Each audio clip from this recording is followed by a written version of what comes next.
அதிகாரம் 24. புகழ்.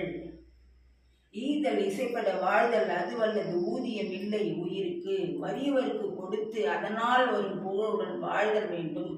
அப்புகழை தவிர மனித உயிருக்கு பயனுள்ளது வேறு யாதும் இல்லை.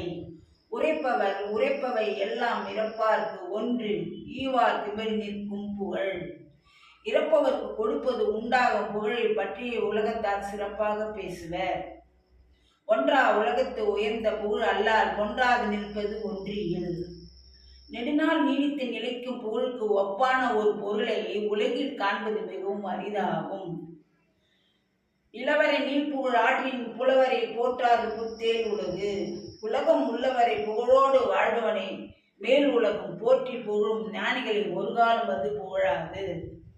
அத்தம்மேல் கெடும் உனது ஆகும் சாக்காடு வித்தார்க்கு அல்லால் அறிந்து.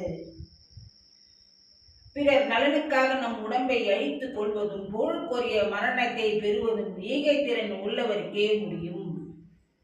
தோன்றின் புகழோடு தோன்றுக அஃதில்லா தோன்றலின் தோன்றாமை நன்று. மனிதனாக பிறந்தல் புகழ் பெறும் குணங்களோடு பிறக்க வேண்டும், இல்லையில் பிறவாதிருத்தல் நல்லது.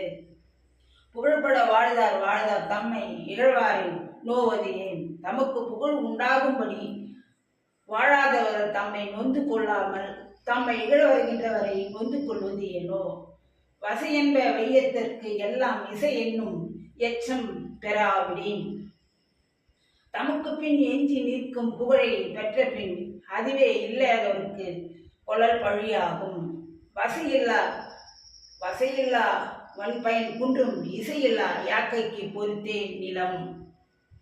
புகழ் இல்லாதவனின் உடம்பை சுமக்கும் நிலம் பயனுள்ள விளைச்சல் இல்லாமல் குறைந்துவிடும். வசை ஒழிய வாழ்வாரே வாழ்வார், இசை ஒழிய வாழ்வாரே வாழாதவர்.